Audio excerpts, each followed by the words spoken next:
What's up with it, man? You got Big Game James in the house. What up? I'm my bad. I've been smashing on this food. I'm just gonna keep it real. Been smashing. We stopped it. We went and played some pool. She got her head knocked off on the pool table, and then we went and got some food. And we got these. Dang, boss, we got these waffle fries with beef and tomatoes and chives and all kind of stuff and chicken quesadillas and shrimps. I'm being nice and I keep on destroying it while we on air. I'm being good. No, listen, because take your time and eat, because then I'll talk. Because, man, it been a whole bunch going on. It been a whole bunch. Whole bunch. Yeah, so it's hey ho, $5 holla. Hey ho, man, sorry, my bad, boss. No, you good. Take it.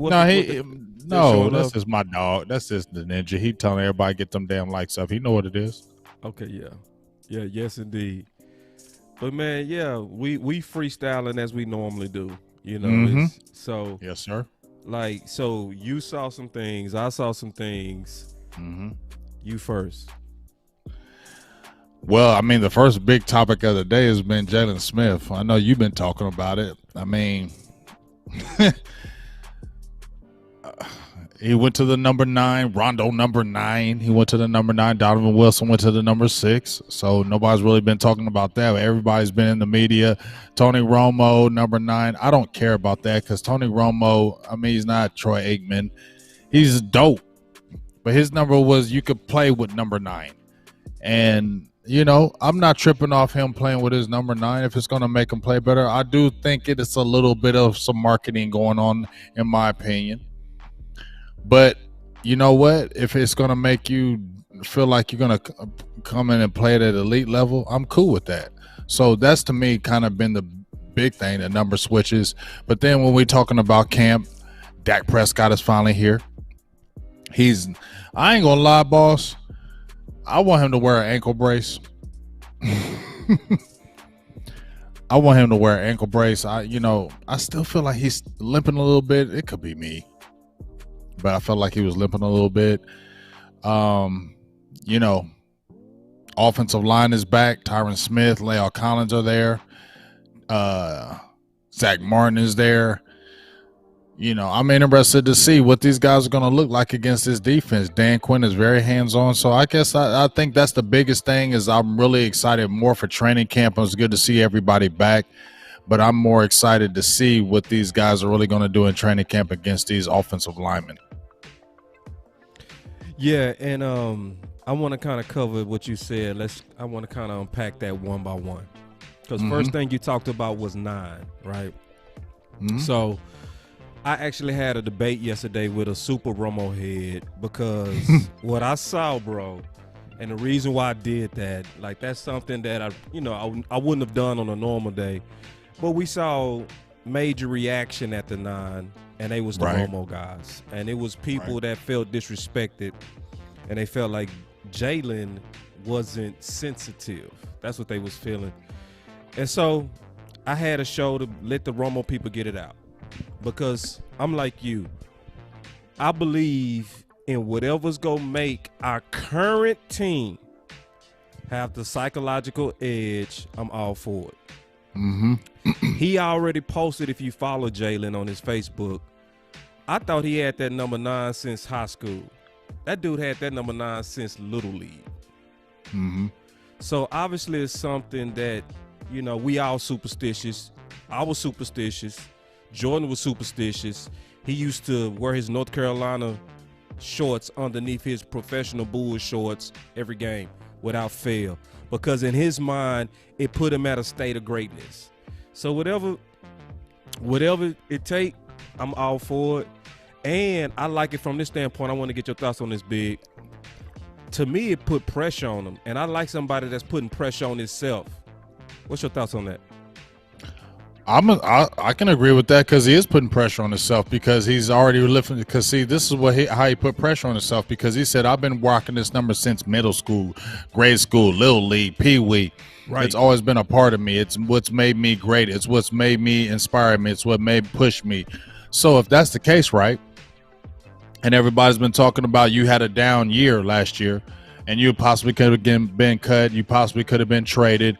There's a lot of speculation. So this will be a year of redemption, right? And you're that 9. This will be your year. So, yeah, it's hella pressure on you, especially when it's talking about you're not playing the linebacker. Micah Parsons is. You're most likely not playing the weak side, so you're going to play strong side. How many snaps you're going to get because they're talking about how much they love Keanu Neal. So that's where I'm headed in this whole conversation. And forget the 9. If we're talking about the 9, I hear people talking in the media, Mike McCarthy. I hear other people talking about how much they loving Neal. I don't hear how much they loving Jalen. Right. I'm not hating. I'm just telling what I'm seeing and hearing. Say, listen, man. This the only thing I can say, Big. See, I would just keep it real. Is this going on right here, man? I'm just saying, dog. I don't hear nobody talking about Jalen. Cause I see what you said too. I'm low key peeping it. See, this the deal, bro. Say, man. I'm gonna eat a shrimp on that one. Take your time. I told you. Take your time. Whenever you take a bite, I switch to my camera. Go ahead. I want to say this real quick, bro. This is real. Uh-huh. Yo, take your time. Chew. Mm-hmm. Yeah, and we gonna get y'all in the show in a minute. I see y'all comments. We can get y'all comments in here. Marvin said, "What's up, boss? What up? What up? What up, Marvin? What up, everybody? I'm sorry. Yeah, we didn't say hello, everybody. Let's do that real quick. Okay. Marvin, I see you in the building. My boy Nick, he say the music dumped the juice. I don't care, man. You better like my music. Shut your mouth. And right. Then, get out of here if you don't like it. Yeah, that's my dog. He's high side, but don't do that, okay. Man. I'm a clothesline. Okay, my bad. Yeah. Then we got moving the chains in the building. What's up, Dwayne Wright? C. Burleson. He said, "What's good? What you seeing on your channel, real quick, my brother?" I got my dog Stephen Arthur, the Ninja Cross with the $5 holla. Cowboys abroad, Least Side Harold. I didn't even want to call you. I'm just should have called you Harold. Craig English. You ain't got to lie. Craig James, Gary Boothang, of course. You know what I'm saying? Jerome Johnson, Flip Dog, Rue Glock, Elazar Mendoza. You know what I'm saying? Vondell Jackson. Yeah, you feel me? You know what I mean? Big Dread, Starman 1980. Let's go. So, and then Marvin, he say Jalen going to be good. I agree. But what I want to talk about. We'll see. No, I think he go bomb. But we'll talk about why in a minute if we get into that. This is going to be great conversation today. Let's go, brother. You know, let's go. It's gonna be you always on Jalen. It's gonna be some great conversation today. It's always go great conversation, man. Cause you seem like you kind of came ready to leap or something, man. You ready to put, you ready to box us up? Okay, hold on real quick. Look, I want to say something though, cause you raised something. Cause you been peeping game. I've been peeping it too. Yeah. That Neal look like a son, bro. No, he's can do whatever he wants. Yes. They love Neal. Yes. He can do whatever he wanted. They love Neal. Yes, and they start talking about when his press conference. In his press conference, did you notice he was calling Coach? He's like, he's my daddy. Q. He's like my daddy. Q. He like my daddy. He was calling him Q. He's who's running the defense, dog? Man, it looked like Neal is, bro. Thank you. And see, Neal is running the talk defense. About this. Yeah, Neal's running the defense, dog. Yeah, man. It looked like because he's so hands on. He was like a brother. He's like family. Da this, da that. As soon as he comes in the camp, we love Neal. Neal does everything great. It looks great. Great. Yeah, okay. I'm not hating that, but you know what? I hear a whole lot of Neal, and I don't hear a whole lot of other people. I hear a whole lot of Micah Parsons, and that's what I'm saying, big dog. Like, yeah. I hear a whole lot of Micah Parsons. I hear a whole lot of Cox in their ranks. I hear a whole lot of Neal, and I don't hear a whole lot of Jalen Smith unless it's about that jersey. I don't hear a whole lot of Van Der Esch either. And see, look at Marvin. You see this comment? What? What do you say? LV needs the life jacket, boss. Mm-hmm. I mean, he can't get hurt. We already talked about it. He can't get hurt no games this year. Most games he can lose. The most games Vander Esch can not to miss this year is 2. That's the most games he can miss. If he missed more than 2 games, he's done. And see, my question to you, brother, help me understand something. Help me understand, why are we not hearing about LVE? To Marvin's point, everybody talking about Jalen, right? And so because Jalen's easy. I don't, let's not touch this. Why? Why? Let's go. We got Keystone in the building. He say LV, we missed games, period. I agree. But why nobody talking about it, Keystone? Like, is anybody talking about it? Like, nobody's talking about it. No, yeah, you're right. Everybody gives LVE a pass. And he's missed more games than Jalen Smith has ever missed. Right. Yeah. And Jalen Smith is still, and I know the tackling, so I ain't making no excuses for that because I've been talking about that. Been after the yard of scrimmage. I said that since his rookie year. Right. But he's still there. He's still making tackles, and LVE is on the sidelines. Yeah, and nobody said nothing about LVE. LVE gets a pass, and I've heard people, he gets a major pass, and he shouldn't, because he didn't get his. Jalen Smith got an extension. LVE didn't. They declined his 5th year, and nobody talking about it, bro. It's almost Jalen got an extension. LV got declined. Say, hey, man, I'm finna pull up his film. Pull it up. But can you stall for me while I do that, bro? I gotta find it. Yeah, take me off so I can eat some food. Oh, see, you can. No, man, can't do that. Can't do that. All right, just hold it for 1 second. All right, it's cool. She need to warm it up anyway. Both thing, it's getting chilly. Okay, I think I. Let me see. Let me pull it up. You got it? I don't. Yeah, I got it, man. Yeah, let's watch a little bit of film, bro. We gonna put this film up because me and Marvin talked about this, because he told me, he said, boss, play the first series of the Rams again, but this time focus your eyes on LVE. And I wasn't doing that. What I was doing is I was just looking at the formation. That's what I was doing.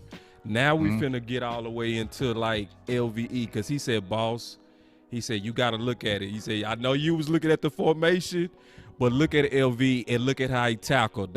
And this is game 1. He doesn't want to tackle. Yeah, he was getting. I mean, you can see his physicality is. But here's the thing: these aren't things that aren't surprising to me. I'm gonna be honest with you. I'm on tape, and I'm not saying I'm the guy, boss. I'm just saying I'm on tape saying that one of the concerns for me when he was coming out of college at Boise State was that he was not physical at the point of attack. He could not shed blocks for as big as he was, 6'4", 260 pounds. He had problems shedding blocks in that conference. And I'm like, those players are good, but they're not great players.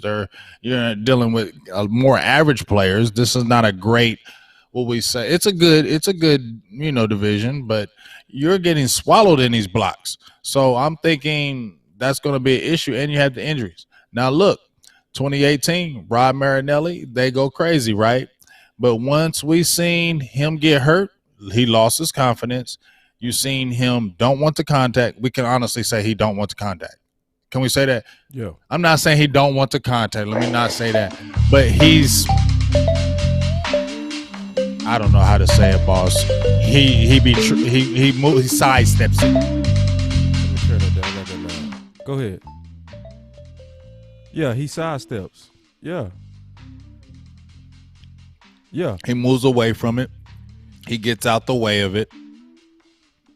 And it's like, dog, what happened to you? Let's look at it. Did you get shell shot like the Teenage Mutant Ninja Turtles? Let's look at it, because this is exactly what Marvin said. He said, let's look at the first series. He said, keep your eyes on LV. So LV's in the middle. He's playing the mic. So let's he ain't playing right. Oh, I was about to say. Yeah, he in the middle. All right. Playing the mic. Yep. And you got to do everything playing the mic. And this is a 12. It looked like it was man coverage, and his eyes was bad. Missed the tackle right there. See, Marvin was on his head. Look at it. I'm going to rewind it right there. You right, Marvin. LVE. Rata. He had a lot of those, too. Yeah, and it's the first series. So I'm going to rewind it again because Okay. And that's not him overrunning it. That's not him wanting to hit him like that. Right.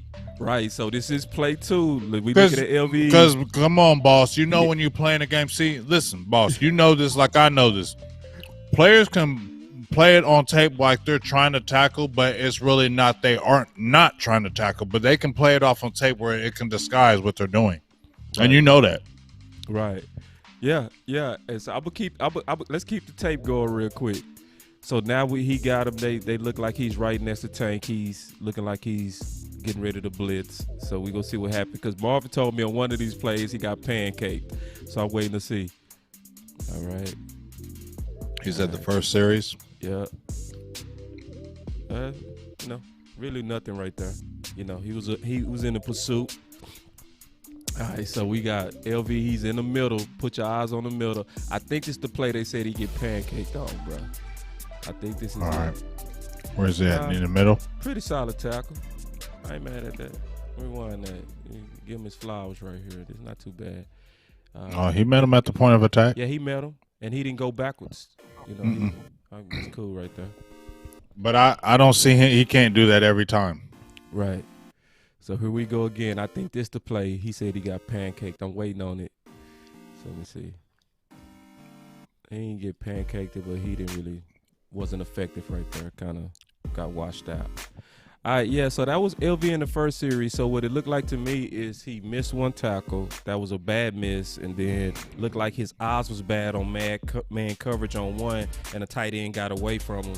And then it looked like he was on a pursuit from what I was seeing, but the guy already kind of was gone. And he tried to dive at his ankles, and that was gone. And then he got washed down on the play on the goal line. And then he had one good feel on the first series. But going back to the point, man, people not talking about LVE. They giving him a clean pass, and I don't think LVE is matured into the leader that we wanted or we thought, and I think they gave him a little. I don't know. Maybe they give him a pass for that, but he hasn't turned into leader. I thought he really could. I said he had all the attributes. Remember, he had the Urlacher, right? Mm-hmm. Right? Weren't they comparing him to Urlacher when he came out? Sure. Urlacher. They weren't the same. That's not what Urlacher did. Urlacher came down in that middle and took it over and said, "This is mine." LVE hasn't done that. One of the reasons is because of injury. Your first game, it wasn't even a big hit, no nothing, and you go out 6 weeks with a broke collarbone. Right. You get what I'm saying? Ain't nobody gonna keep listening to you, boss, when you're getting broke up after you've been talking all this trash in your first game. You already lose out 6 weeks. Man, come on, dog. We talking reality. People on the field is like, all right, dog. And then when you come on the field, you the mic. You getting tackles, you covering, you doing everything. You supposed to. You supposed to on the mic. You got all the responsibility. Right. And you wasn't ready for it. And it's not disrespect. You're just not that guy for the middle. You have the attributes as the size, the speed, everything, but you don't got that. And I don't know. You just don't got that. So now that's why they got Micah Parsons, because I think Micah Parsons got that. I think Micah Parsons got that what LVE don't. Do you think Micah Parsons go take out LVE? Because everybody keeps saying that Micah Parsons go take out Jalen. I think it's LVE that's the most at risk. I think the reason why LVE probably will have more chance because he can cover better than Jalen. And if you keep him free, you can probably do a lot of things with him because you don't have to worry about that leg. I think that leg they were not going to talk about it. You think the Cowboys are going to mention that leg any longer? No. No, and Jerry Jones is not. So they're never going to mention his leg. So have you noticed how it just went away? Once he started doing good, they never mentioned that leg again. But damn it, I see that leg and it's lacking. But it does. LVE, he doesn't have the problem like Jalen Smith. So I feel like if he's playing the weak side linebacker, he's going to have more opportunities. And they're going to try to give him the more opportunities. You know why? Because they're like, we still want to see if we want to sign you. We declined your 5th year. So this is a tryout year. See if you stay healthy and see how much we can play you. Jalen's still on the books. Right. And Jalen can be cut at any time. I mean, we keep on hearing about they were talking about trading him. I don't know how real that is and how true it is. But he is more limited than LVE. And they're trying to see if they want to keep LVE in the long term. And I don't think, when I see it now, just my opinion, I think Jalen Smith might not be in the future of the team, especially if Stephen Jones is starting to get in there. Yeah, and see, Jalen, if I remember correctly, I think he's like the 27th paid linebacker, but he's definitely not the 27th worst linebacker. You know what I mean? And it's always been said, and it still got to be true with Jalen, that the best ability is availability. So I just don't see from common sense how in the world would Jalen lose his job in LVE stay. I just don't see it, especially with the durability of Jalen. And this is what I think I'm seeing with Jalen. I think they trying to rebuild this whole defense around Jalen. I'm dead serious about that. Come on, dog. Yes, bro. That's what the Rod Marinelli tour is about. Come on, man. We've been talking about that Rod Marinelli tour for a while now. I know that, but I'm not doing that one, boss. No. Let's just talk about it. Let's reason it through. We can talk about it. Okay. So this is the deal. We know they trying to go back to 2018. 2018 was when they was doing what? They was making these memes and nobody was saying nothing about it, was it? Nobody was saying, why the hell y'all doing that? He's sorry. People was loving it because they was thinking he was making plays. But that's when we was in that 4-3. We had a one-gap system. It was simplified for him, and he was able to make more plays. He was a Pro Bowl player that year. Plus, the front was better. So what did they do? They got Urban. They went and got a big guy in a draft, the biggest guy they drafted in 10-plus years, right?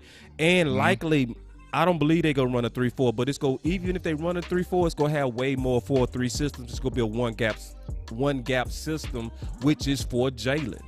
You know what I mean? So it's one of those things to when we both say that they trying to go back to Rod Marinelli, they also trying to go back to the days to where the linebackers was playing better. And actually, both was playing better, LV and Jalen. You know what I mean? So that's why I say I think they trying to. I don't mean that they're trying to build a whole defense around them. I think they doing what they did with Dak. When Dak struggled in 2017 because Tyron Smith went out, they went and got him a swing, but they also upped the ante and got him a coach. They was trying to get him back to 2016 level. I think they go about business that way, and I think they doing the exact same thing with Jalen. I mean, in that aspect of what you're talking about, I can see what you're saying in that aspect, right? Because I think if you ask me, I think Jalen and Micah have a closer bond. Yeah. I mean, I feel like LVE and Jalen, they had that thing in 2018. You feel me? And I don't feel like it went away, but I don't know. You just see how like you my boy because you here. Let's keep it real. Are we talking real conversation tonight, boss? Oh, let's go. Always, bro. So and I'm not saying so LVE comes, right? He's the only other linebacker that can really do some work, right? So naturally, if y'all have a good season together, they're gonna be like, oh yeah, y'all the boys, y'all this, y'all that, y'all do this, yeah, that's my boy, that. Maybe it ain't really your boy, but because you ain't got no other linebacker and y'all successful, that's my boy. Let's not act like that doesn't happen. Right. Micah Parsons come in, you actually my boy. We actually clicking. You feel me? We actually clicking up for real. And I feel like they actually are clicking up. So that's the only way I'm going to agree with you. And that's the only thing I'm going to agree with you because I feel like they are clicking up. And I'm interested to see what Jalen can do with Micah near him. I know Micah might be lacking in the coverage department, but you got Keanu O'Neal, right? Right. You got Cox in there that you said you like to cover. So those guys might be your thumper, the Micah Parsons and the Jalen Smiths together. And I feel like Micah Parsons, and I said this again before, and I'm going to say it again, boss. Micah Parsons is going to be the Dak Prescott of the defense, and he's going to make other people better. And I said he is going to bring out Jalen and make Jalen better because Micah, watch and see what I tell you. Man, so yeah, linebacker's very interesting, man. I'm very interested to see how this goes sort out. I think I think it might be. It's gonna be fun, bro. Yeah, it's gonna be fun. It's gonna be surprising, but yeah. I think what we talked about Keanu O'Neal being in the very beginning, he is going to be the guy. But I believe they're going to give Micah Parsons every opportunity to latch onto that and be able to take a main role eventually in this defense. I believe he can. I believe they want him to, and then I believe he has the power, the star power, that personality. Keanu O'Neal came out and said he's a dog, and he's funny. He's cool to be around, but he looks scared. He's got talent, huh? He looks scared too. Who? Neil. You know that look. That look when somebody kind of pushing you. You know what I mean? Yeah. He he was all cool in the press conference until they brought up Parsons. He had that look like. And then you talking about he's funny. Oh, he's funny. Nah, that boy can play. You know what I mean? You know, it's like, yeah, that's your competition. Yeah, he can play any one of them linebackers. Ain't nobody safe. Dog, Micah, I'm trying to tell you, dog. Like when they got him, I wasn't like we talked about it. I was like, okay, cool. Right. And then once I listened to him, and then once I was just really watching him, I'm like, okay, y'all in trouble because guess what? He got ability. He's got a lot of ability, and he really loves this. Yes. He really loves this. Yes. Y'all in trouble. Somebody in trouble. You feel me? Somebody in trouble because we finally get a linebacker. When's the last time? I know we talked about the safeties and the defensive ends. Name the last doggish linebacker we had.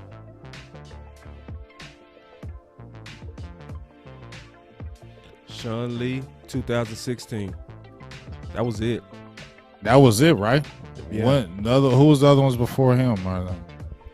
And Sean was always hurt. Right. But he was our only doggish linebacker. Yeah, everybody else when he was healthy. When he was healthy, but besides him, it was nobody. Right. Right. So, how do you think it's gonna play out?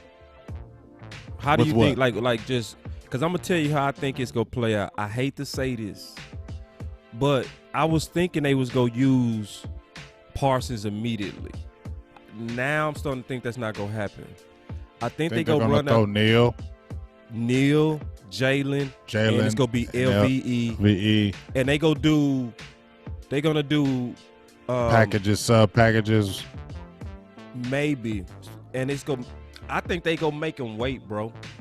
And see, I think they go do Parsons like they did LVE to Sean They Lee. shouldn't do that, though. I know they shouldn't, but I'm just thinking that's what they go do. Parsons got to play. They shouldn't. Maybe they can do that with Cox. They can do it with Cox. Cox came in the 4th round. They don't got to rush nothing with Cox. Micah Parsons at 12? No, you need to be on that damn field. I don't want to hear none of that. Micah Parsons needs to be one of the man. I ain't hearing that.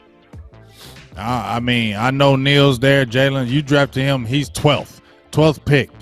And y'all was talking about this was your dude. So y'all liked him. Nah, he needs to be that guy. Y'all need to focal point him.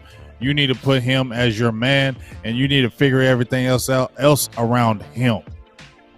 That's my opinion. I'm with you, but they came out and said the person that's the wheel, starting wheel right now is Neil. which then leaves Jalen and LV as the other two, the strong. Yeah, but they also said Micah Parsons is the Mike coming off the rip, so they saying he's the guy. Really? They came out and said it when he was in minicamp. He's playing the Mike. That's his position. So if he's playing the Mike, LVE is clearly on the bubble. Exactly. That's why he got his 5th-year option declined. And you just let Jalen play this year and see what happens with him. You can easily, if you want to be shrewd with it, you can say, okay, you can just cut Jalen next year. If you were to be shrewd, you ain't re-signing LVE, so you don't lose any money on that, and you didn't take on his option, so you didn't lose any money on that. If you bring a Lockhawk solely, you said that replaces LVE, and Parsons replaces him, and you got other players. I mean, that's why it was done, for the purpose of, if you guys don't do it under this new system that's free like before with Rod Marinelli, you gotta go. Doesn't that sound like it? Yeah, and like Wendell agree with you. You know, he said they have to play Parsons right away. He's your first-round pick. But see, this is my small pushback on that, Wendell and Big.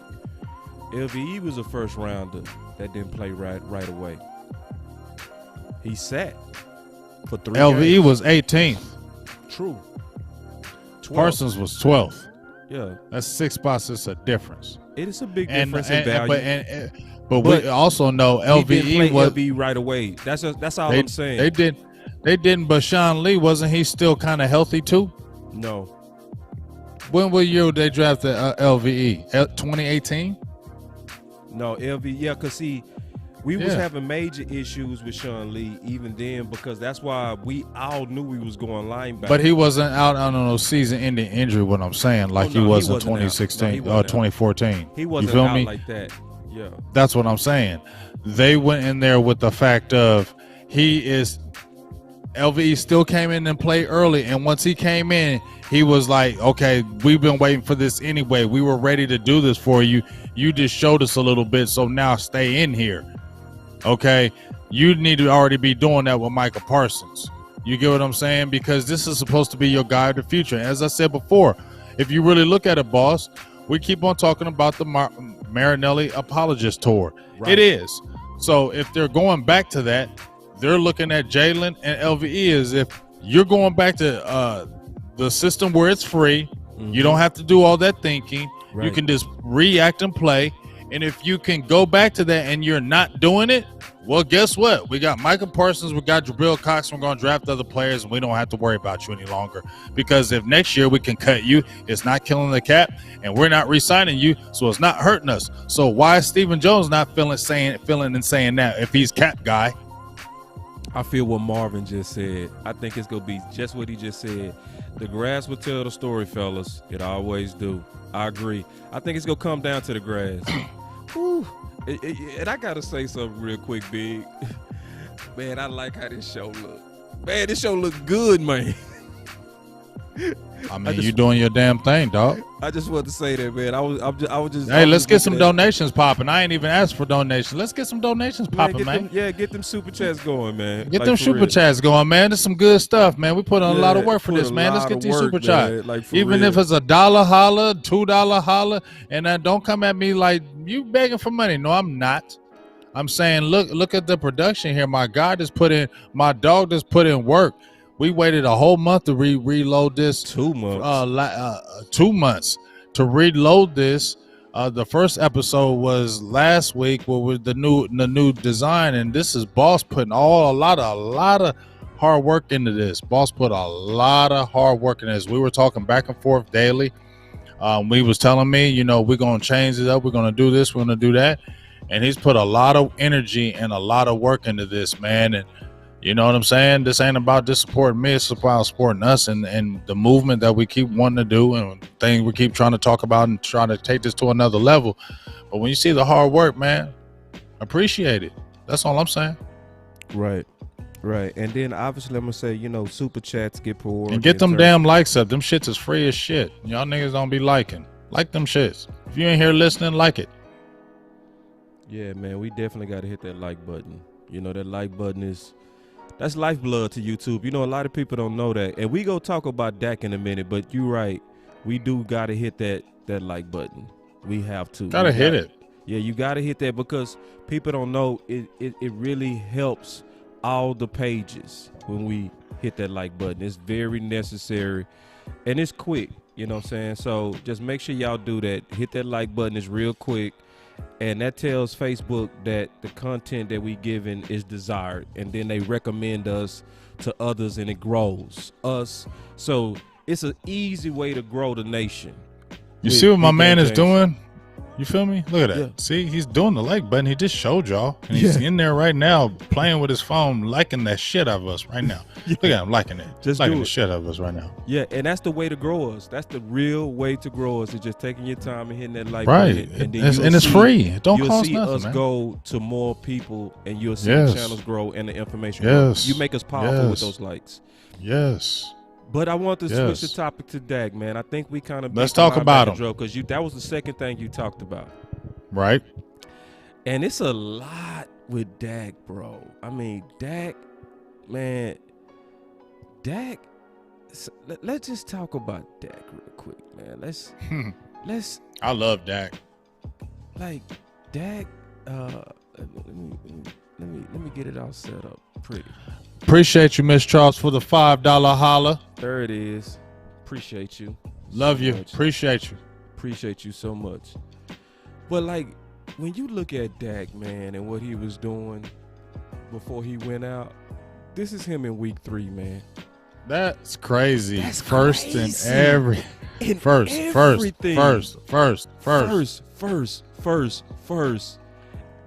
This is Dak. 396 yards a game, and you know the haters will jump out, but we weren't getting winning games. But you know what? I'm just not even.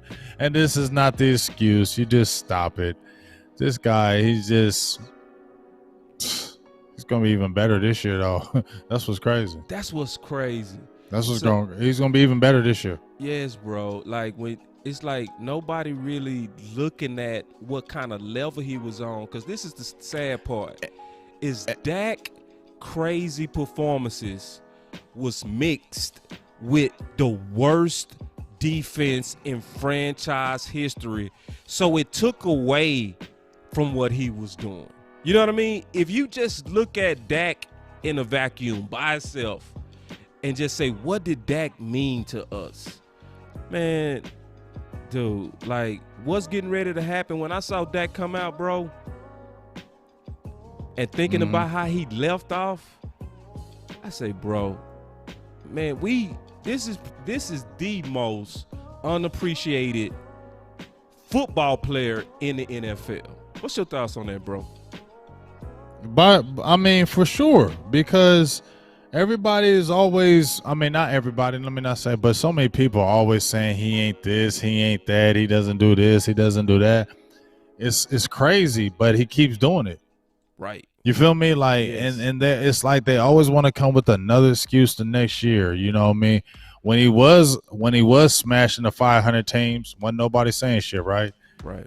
But then all of a sudden, you know, he loses against a few 500 teams and he improves in other aspects. You got to find something else to hurt him with. Oh, but he ain't beating 500 teams.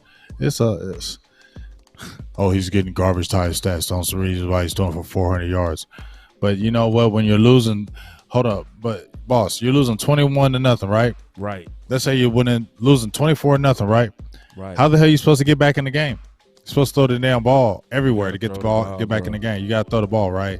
You're not gonna run the ball, are you? You're not gonna run 20, bro. You're not gonna run 20 times anymore, are you? Right. You got to throw the ball.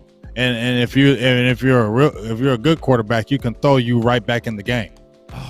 And we've seen it, right? Throw you back in the game, right? That's all. See, it's not garbage time. He was throwing us back in the game. It wasn't garbage time stats. It was not. He was throwing us back in the game.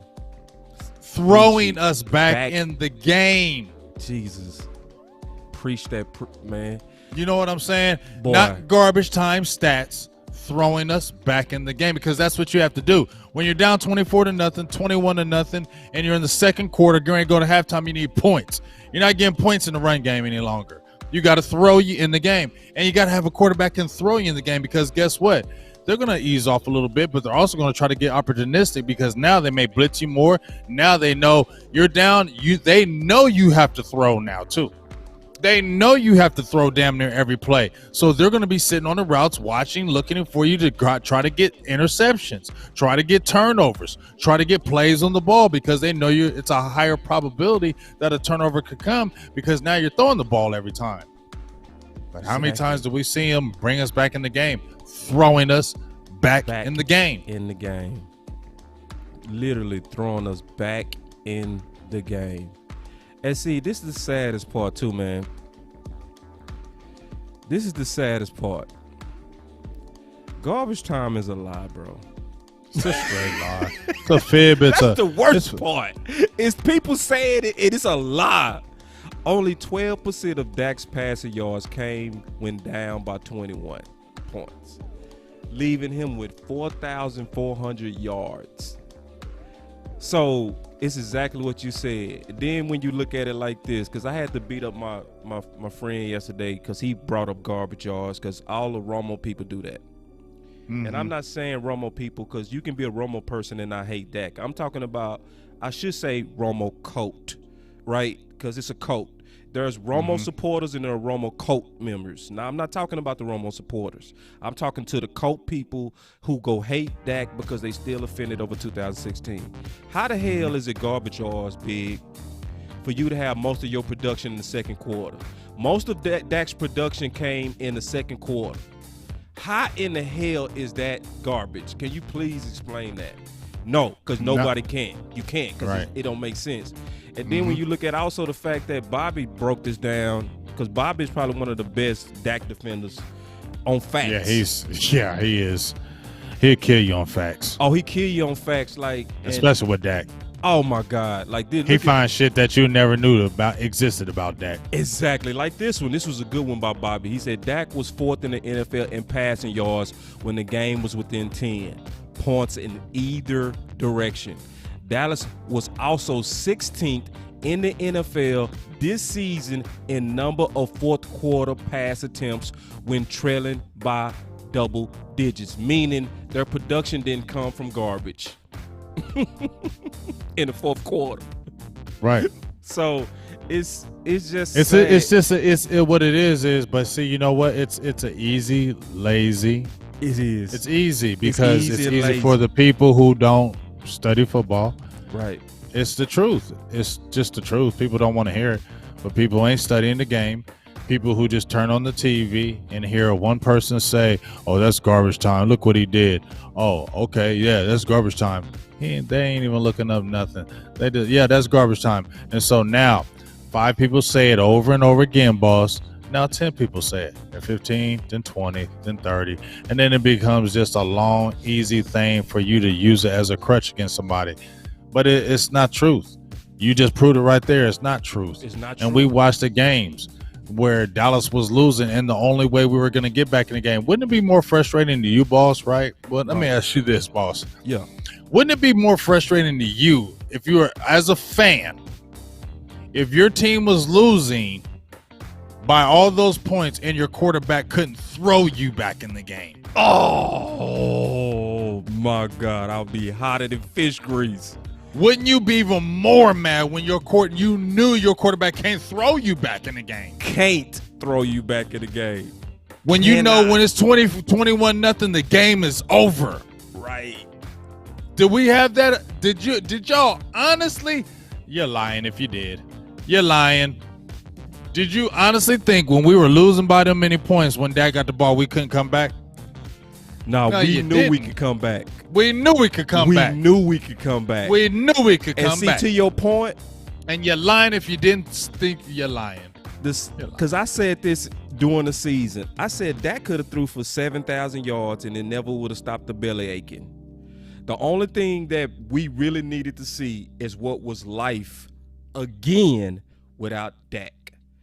You know what I mean? And we saw that in the 2020 season. That's actually what got him paid. It wasn't his play. Right. We had because we need to see absence. Yeah, that's what got him paid. Yeah, you're totally right because maybe if he had another crazy year, they kind of been like, eh. Yeah. But this, and maybe, and you hate to see an injury, but the injury was a blessing in disguise for Dak Prescott and Dallas and the Dallas Cowboys fans. Mm-hmm. The real fans. Because everybody, and the people needed to see, the real fans had to see, guess what, how much he really meant. But more than that, I'm glad Stephen Jones and them had to see. Yes. And no disrespect. No disrespect. But this is the guy who straws. This is the guy that stirs the drink. Yep. And see, I said you don't have this guy, you ain't winning. You ain't winning. And it was proven. It was proven. And see, and this is what I'm saying that's key. Again. Because see, this is what I hate, bro. I was dealing with my friend yesterday. He's a good friend of mine. I'm gonna put my clear out views on this because when I talk about stuff like this, I put them number 9 clear out views. Yeah, I mean that number too. 9s. Yeah, see, and number 9s. Let me say this because this is real. I hated in 2016 when they would say Dak inherited perfection and anybody could have done what he could have done. It's like actually what happened in 2020 is what happened in 2016. We saw a good team with average quarterbacks in 2015, and that's when we went 4-12. We had Whedon, that was a first rounder. We had a 3 years backup with Kellen Moore, and we had Matt Castle. Those are 3 quality veterans that could move the needle. Then we get Dak, but then when he did what he accomplished, we minimized it. We say, oh, anybody can do that. Oh, anybody. Because look at this offensive line, which was the same one from 2015. It was the same one where DMC McFadden got 1,100 yards in 10 games. And they couldn't move the needle. So the difference was Dak. Yes, Zeke was a great compliment, but the difference to wins was Dak. I mean, yeah. And when Dak was out, we lost. When Dak was with us, we win. Yes. We win more games than we lose. Yeah, we averaged 10 wins with Dak. We averaged 10 wins. Let's keep it real. Even with that atrocious defense, don't tell me we wouldn't have won more games with Dak. Yes, we would have won more games. And why? Because he would have been throwing us in the game. And the schedule was getting easier. The toughest part of the schedule was in the front end. He makes life easier for Ezekiel Elliott. Right. He makes life easier for Ezekiel Elliott now. Ezekiel Elliott don't make life easier for Dak. Dak makes life easier for Ezekiel Elliott now. Yeah. And I would say they complement each other. They do, and that's why they're so. I think the closeness. I didn't mean to cut you off, boss. No, you good. But just you can see it. Like them two together when they play together, it's just just something natural, man. It's kind of magical when they play together because they have such a good bond on and off the field. And it's just like, and I'm gonna be honest with you. When I see Ezekiel out there this year in these videos going hard, working out, I believe Dak has something to do with it. Dak motivates Ezekiel Elliott, and he sees his boy back on the field, and he wants to be great. And when he sees him there, I think Dak makes him step his game up because Dak is going to be like, you my boy, but you still better step up. And Ezekiel Elliott's going to listen to him. Yeah. And it's the truth. It's the truth. Yeah. And shout out to my dog, late Adrian Lindsay. He says, tell me we don't beat Philly 2 times, Steelers, Washington, at least Zeke once, and the Giants with 4. I mean, the schedule ain't crazy hard, so, I mean, really, like I said, I ain't been worried about this offense, boss. I'm not worried about this offense. Me neither, bro. If this defense can step up and this defensive coordinator can do this thing that, we've been wanting, then that's when you feel good, because I'm not worried about the offense. I feel like Dak is going to continue to get better, but I feel like he's gotten to the level where I'm comfortable with him. I'm like, man, we good on this offense. Let's get this defense, because I already know what my quarterback can do. If we down in games, my quarterback has proven he can throw us back in the game. My quarterback has proven he can win games.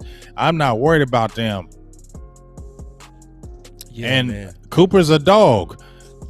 CeeDee Lamb, they're dogs. Like, we ain't saying this just because we're Cowboys fans. This is truth. Got talent. Right. Right, man. And let me see. I saw a good comment. My boy West Coast he had a good comment. I'm trying to go back to it. West Coast in the bill? Yeah, he was in the bill. Yeah, I see it. It's a good one. I'm gonna definitely get this because it's it's facts. I love facts and data. Especially going into the season. He said 85% of Dak's yards came while being down. 44% while down by 14. Never garbage. Always coming back. Exactly. And what did we also talk about, boss, is that we had to get a defense because it was going to be the same thing like with Romo, where we're making him be like he's perfect. He has to play perfect all game long to win a game. I mean, it was the same thing with Romo. We all knew the defense was going to give it up after they drove all the way down the field. We knew the defense was going to give it right back, and he was going to have to come out and be the hero. That's why we constantly would lose them big games, because I know Romo would do some dumb shit, excuse my language, but when you throwing the ball that many times all the time, bad things going to happen. Boy, you preaching. Ooh, you can't throw the ball like that all the time everywhere and not think things are going to happen, especially toward the end of the game, because that's when it tightens up. Bro. And you've been throwing all game. You're putting too much pressure on your offense and your offensive player and your quarterback. That's not fair. That's why you have to have a defense. It's not fair to your team, and it's not fair to your quarterback what you do to him when you're putting him in these situations, because you're setting him up for failure. See, man, you all in my slides. We ain't even talk at all before this show. But when I was debating this dude yesterday, I swear, because I was studying Dak now. Bro, I came to that same conclusion. We didn't talk at all. I said at the end of the day, Dallas failed Romo and Dak. Failing both of them. And didn't we say, we had talked about this before, that they're doing the same thing with Dak like they did with Romo, and they better stop it. Yep. They putting it on offense. They making offense got to do everything. Now, they did invest in the draft this year, so we can't say that right now. That's what I'm saying. But and even in the year before, historically, they failed. They failed Dak and they failed Romo. You right. They put it too much on their backs. Because I want to show something real quick. Because they didn't fail Aikman. Because they gave him everything he needed. Oh, everything. Aikman had everything. Special teams, weapons, running game, line, defense, coverage, tight ends. He didn't have not one weakness. Not one worry. He didn't have to put nothing on his back. Nothing. He just needed to do his job. Just do your job. Yeah, he didn't have to carry nothing. Nothing. Yeah, it's so like Romo's job and Dak's job is harder than Aikman. Facts. Go ahead, speak on it. Go ahead. Facts. Facts. It's facts, bro. Romo's job was way harder than Aikman. Dog. Facts. Yes. Yeah. The pressure of you having to go out and win the game every single game is a lot of freaking pressure. Bro. Aikman didn't have to worry about that. He didn't have to. Just do your job. You just had to make some good passes. Job. That's it. Complete the ball. Complete the get ball. Behind the running game. Get behind the running game, and defense, stop them when we need it. Yep, and they got stops. They got a lot of stops. A lot of stops. That defense, what people don't remember is, even when they was building that offense, that defense was always top 5. Always. And matter of fact, it was mostly, when it came down to it, either number 1 or number 2. During those heydays. And see, I'm gonna tell you something else. I'm starting to come around too, bro. I've been chewing on this, bro. I've been really chewing on this. I've been really, because West Coast, he got a campaign that's running down ball. And at first I used to fight the hell out of it. Like, oh, no, I'm not going to that shit. No, listen, though. No, listen, we talking concepts. We just talking concepts. Right. And I'm still not totally settled on it, but I'm thinking. Because, as I was preparing for that debate, Romo's best statistical year was when we got behind Murray. Now, You're he right. didn't put up big numbers, but You're he right. was more efficient.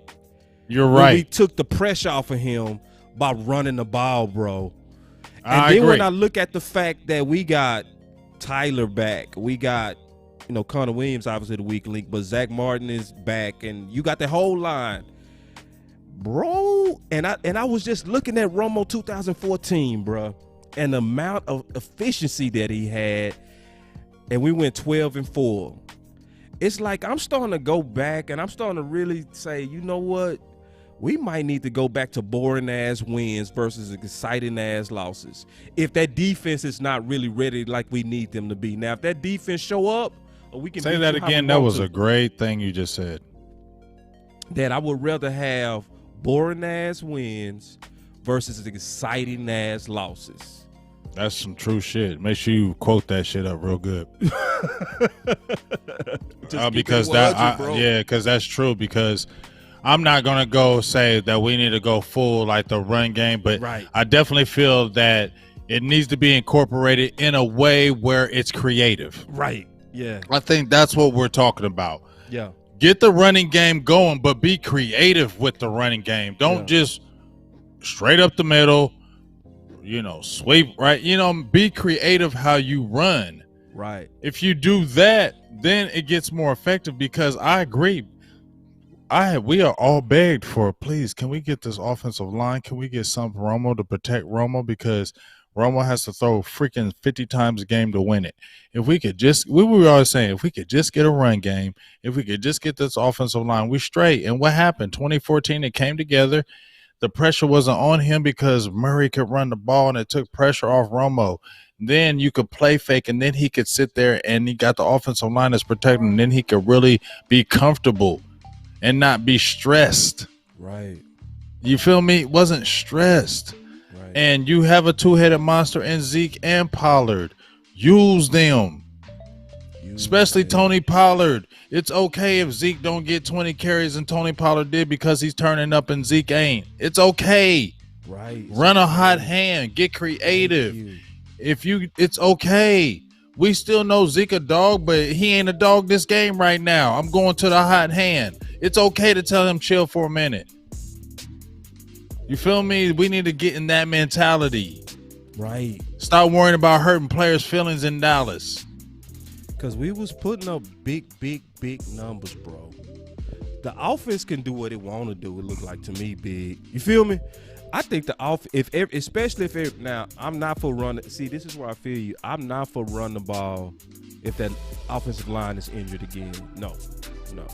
Lean on your weapons. Lean on your weapons, because now they become the best people that's on the field. But if we come out the way that we came out, you right, bro. It's one of those. It's one of. I don't want to see Dak throwing 400 yards a game. I don't need to see that. Right. You get what I'm saying? See, yes. Here's the thing. This is just me. Mm-hmm. Everybody wanted to see him throwing 400 yards a game, so we could prove then. And I think Cowboys wanted to extend just to see it too. Right. Just my opinion, that they wanted to see if Dak could throw the damn ball and throw him in the game and throwing the ball everywhere. And it became a detriment when now we're focusing and putting everything on his shoulders. No, you don't want to do that. There ain't nothing wrong with throwing 300 yards in a game and throwing 2 touchdowns or 270 yards a game, 2 or 3 touchdowns, no interceptions. Run game got 150, 170 yards. You feel me? Defense got turnovers. Don't nobody care about that. You winning. That's right. I don't need to see Dak throw 400 yards to prove that he a elite quarterback. Right. You don't got to prove it. You ain't got to. Don't got to go out there and sling it everywhere to prove it no more. We know Dak is good. Ass wins, bro. We know Dak is good. You need to, and I'm cool with Kellen. I'm never not went away from Kellen. Yeah, but I still want to continue to see more creativity in the run game and how you call plays, so you can get all your weapons on the field and maximize their abilities and not have to put everything on Dak. Right. And that's what I fear. And that's where because I'm starting to come all the way around to run the ball. But I don't want to be stubborn because tell me what you think it is, Big. All right. I always felt like New England was an adaptable offense. When you watch New England, right? What they seemed like they was real simple. It's almost like they looked at where you was ranked, and then that told them how to attack. So if your pass defense was weak, they aired it out on you. We're throwing at you every play. Right. If your run defense was weak, you thought Brady was a game manager. He just handed it off and just did dink and dunk. They was different every week. They changed. That's what because I think we can do that. We can do what we want to do. We can come out and air it out, or we can slow the game down. But that's this whole thing about running the ball versus being a passing team. Tell me what you think it is. You still got to have a dominant identity, or can you truly be adaptable? What's your thoughts, man? I'm with the adaptable. I don't need the dominant. I don't need because I'm gonna be honest. When I coached, I wanted to have a multiple team. I didn't want to have a dominant one thing. Right. I didn't want us to be dominant pass and can't run. I didn't want us to be dominant run and we can't pass. I want us to be multiple, so you never know what the hell we can do, what we're doing. And just like you said, we look at the matchups, and it was saying that when Brian Broaddus was saying that, when he was talking about New England, why they're so good is because they look at the matchups. They ain't saying each game we're running the ball. That was the problem with Jason Garrett. No matter what, we're running the ball. This is our identity. This is what we're going to do. Right. And the stubbornness got Dallas in trouble and cost them games, because you want to keep on trying to stay with their identity instead of seeing they suck in the pass game. We're not running Ezekiel Elliott all game. We're airing it out. Now Amari Cooper or Michael Gallup going to eat today because their secondary is trash, and we're going to exploit them. First play, we throwing it deep on y'all. And see, this is where I agree with you, man, because I don't care what you say. You're not running the damn ball on the Redskins. And I'm not taking no shots at my boy when I say that. You know what I'm saying? Mm-hmm. I'm just saying, like, certain teams, they're built for us. They drafted, they built to counter Dallas offensive line. The Redskins have just as many quality first-round DTs as we have quality first-round offensive line, and you might be able to say they're better. And then when you come out in these sets where it's like, okay, that's a run. It's real obvious. I don't like that. I want the team to continue to be creative. Where you never getting a beat on what they are doing. That's the main thing I want on this offense. You never get a beat on what they're doing. That's what I want them to continue to do. And just like you said, it goes on matchups. You see that they're not a great team in the run game, then guess what? We're going to attack your run game and see how he goes. Then maybe if you try to catch on and start stacking the box, guess what we're going to do? We're going to play action your ass and we're going to throw it deep. You get what I'm saying? Yeah. But we're always going to have the thought that we're attacking you every single play, every single down, and we're never going to let off the gas until the damn whistle blows. And I think that's the problem with Dallas. They haven't had the killer mentality or the killer thoughts on the offense or the defensive side of the ball. And that's where you lose those big games. You lose those games. Right. And it doesn't get you to where you really want to because it's still conservative. And I think there's still a conservative nature.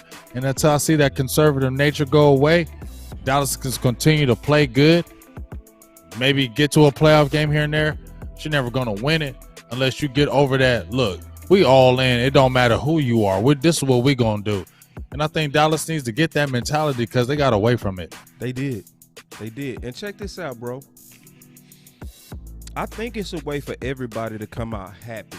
A good, even compromise. Like, for instance, let's say we go with running down ball. Because, and I'm just let's think about it from concepts, right? Mm-hmm. Because you know who was like that? The 90s. We was running down ball, but we would open it up if y'all stacked the box. We would go right away from it. And that happened because, see, Philly used to say, oh, you just need to stop Emmett. So they would stack the box. And you know who always killed? Mike Irvin always ate up the Eagles. Always killed. when they Always. did that. So they was also adaptable, but they had an identity that we go run, but we go counter you if you try to take that away, because we can really do what we want, but we go lead off. So I think it's a way to have a run identity that's also feed into the chunk plays and leading it into ways to really just get at you. You know what I mean? And see, I also like running the ball if that offensive line is healthy, because there's no better demoralizer than not being able to stop the run. It's nothing that demoralize. Buffalo knew they lost the Super Bowl after that first series when they couldn't stop Emmett. When they just kept running the same play, they was like, game over, game over. And all of us knew. And that's the power if that offensive line is healthy, and that's the power with Zeke. You know what I mean?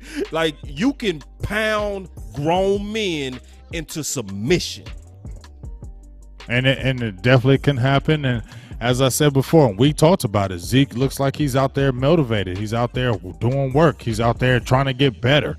And I like seeing it. You know, you want to see that. I haven't seen that from Zeke the last few years. I feel like he has rested on his laurels a little bit. And you know what? I want to see that hunger. I want to see that fire. But I believe Dak helps bring that back. I believe Dak being on the field helps bring that competitive fire back with Zeke and everybody else on the team. So, you know, it's just really, like I said, I'm really excited for camp. I'm really want to see what's really going on with these battles, because I really want to see what this defense is. You know, and I'm going to say this, boss. I was just thinking about this the last week or so. You know, I always like watching preseason just because I like watching the young guys. But these preseason games are going to mean damn near everything. Yes. Ooh. These preseason games are going to mean everything. Because Dallas need to be seeing everybody. So these preseason games are going to be hot and heavy. Right. Man, listen. And see, somebody hit me with a counter. You know, so I countered the counter. He said, it's no Michael Irvin on the field. Really? Of course not. Mike was a different type of receiver, but we got a real number one. We got a number one. Right. Amari Cooper's a dog. CeeDee Lamb's a dog. And Gallup's a dog in his own right. So Sadiqa said she's sick of East Side. Oh, y'all don't even know why y'all. He's just in there for attention. He needs attention. I don't know why y'all pay him attention. That's what he wants. Y'all, Miss Charles, you'll see. If you just ignore it, it's all good. I just call him Harold. Okay, because I was like, bro, how you go disrespect Cooper like that, bro? How you go do that, bro? Talking. Like, how you gonna do that, bro? He had 1,000 yards with backups. But see, when people say that, then that's when people say certain things like that, I don't really talk football conversations with them people any longer because you just like to argue and fight. Anybody who says those type of things out their mouth maybe you don't understand football. So I feel like you don't. And it's no disrespect, but I feel like you don't understand football and the concepts of it. So I don't no longer want to have a conversation with you seriously about football. So I'm not going to argue with you because that's what I feel like all it is. Yeah. If you come out and say, Amari Cooper, sorry. Well, our conversation is done. Exactly. It's done. We don't need to talk anymore because you're football unintelligent. Yeah. You know, and I think what I see is Deshaun Watson on his profile page. So likely he's a Texas fan because it's the first time I actually saw his name. But, you know, I understand how people that support the Texans would be kind of Debbie Downers right now. And I do wish the best on their quarterback, even though he's trying to get out of there. But, you know, it's one of those things that, like, if we don't have a Micah Irvin, y'all don't have a quarterback. So now what? Yeah, I went right. You know what I'm saying? So, like, It's obviously looking so rosy for Dallas. Dallas looks so rosy, bro. Like, on paper. That's the problem. But see, that's why I'm not getting hyped about it, because this is the problem. Every year, there's an opportunity for Dallas to step up and take the opportunity to win it, and they don't. So until they show that they can do that, I'm going to just sit here and say, okay, whatever, because the stage is set. But how many times has the stage been set for Dallas to take the lead, to take the division, show that they're not flukes. And what do? They choke. So until I see anything different, I'm not believing it. Right. And you know what? That's fair, man. That's fair. And then Eastside, he said it's always on paper. It is, because it was on paper last year. We drunk the Kool-Aid, and I ain't gonna lie, I did. I drunk a big ass sip. I drank a big ass pitcher of Kool-Aid. I did, bro. I'm not gonna. And I'm not drinking that shit. Excuse me. I'm not drinking that Kool-Aid no longer. I did. Sorry. I drank it. Even though I knew Poe was a liability, I still sipped it. I took a whole, because we were so desperate to have a big man in the middle. We were so desperate for this. You got Everson Griffin, and we were just so desperate. You got a new. Dallas was just desperate, so that's why. So that's why we could take. Perfect damn picture. Yeah. Just in that damn cup, in that damn the thing he's drinking out of. That's what we all that damn spoon. Kool-Aid. Yeah. Just, drunk it all, bro. King Kool-Aid. I call it cocaine Kool-Aid because it's addictive. I mean, for real, it's a very addictive. Yeah, we so thirsty for hope every off season. You know, we so thirsty for. We'll just feed into it, and deep down inside, you like, this shit ain't really working, but let's go. Just like that. This some bull. Just like that. That's some. This ain't working. DT, let's go. Did they really address a DT? I guess they did. Let's go. Yeah. Let's go. We got a DT, even though he ain't the one. But let's go. Let's go. I think we finally got somebody 350. We don't care what it is. Let's go. Even though they was both ranked 28th in Carolina the year before, but let's go. Let's go. No, that's true though, bro. Like, even though Harold Hayden, he got a point. It's always on paper, and but on paper though, we do look good, bro. I don't care what nobody say. We look good. Yeah. That middle don't look as good though. I'm not totally sold on the middle. The middle gonna have to earn my trust this year. I'm not sold on this defense. What are you talking about, the middle? I'm not sold on this defense. I'm talking about the whole defense. Until they show me the whole defense. What is there? This is the worst defense in franchise history. What are we supposed to be getting excited about this defense for? Ooh, yes, indeed. There's a lot of proving. The defense was one of the worst ever. So what is there to be excitement about? See, thank you, bro. You made me put it down. See, because we gotta talk that real, and this is that real. John said we preaching. I know we preaching. We telling the truth. Yeah, we bro. Preaching. Shout out to Keith M for the 421. Holly said we got depth this year. The Ninja with the $2 holla. I appreciate you. What's up? But yeah, we got depth, but it's still average depth. Yes. Are we gonna talk reality, boss? We don't please? have great players on defense. We have average players. DeMarcus Lawrence is the closest one. Randy Gregory could be, but we haven't seen it. Yes. We haven't seen it for 16 games. Yes. You're already talking about cutting Jalen and LVE. Their disappointments.